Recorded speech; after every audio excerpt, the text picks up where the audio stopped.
प्रणाम सब गोटा के। हम डॉली मिश्रा एकटा गौरी के गीत गाबऽ जा रहलहुँ हैं। नीक लागत है चैनल के लाइक आ सब्सक्राइब करें। सब रंग फूला मालिन हमारो ललबी है गे गौरी पूजन हम जेबै गे मालिनिया गिरिजा पूजन हम जेबै गे मालिनिया बेली फूल आनी है चमेली फूल आनी है गे आनी है अड़हुल लाल लाल गे मालिनिया आनी है अड़हुल लाल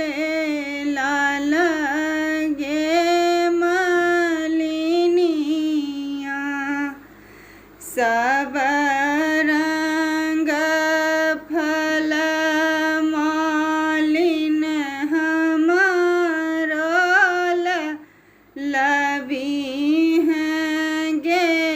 हमारो लबी हैं गे गौरी पूजन हम जेबै गे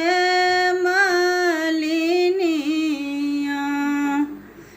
नारियल आनी है नारंगी फल आनी है नारंगी फल आनी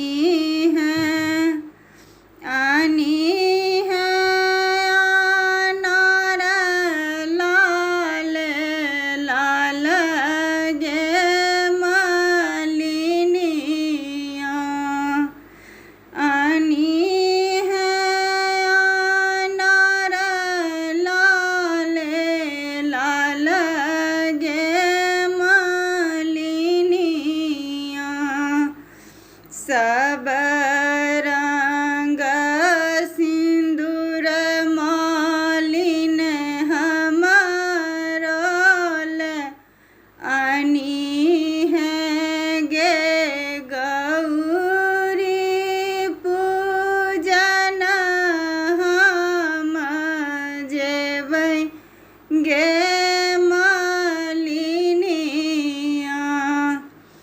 गिरिजा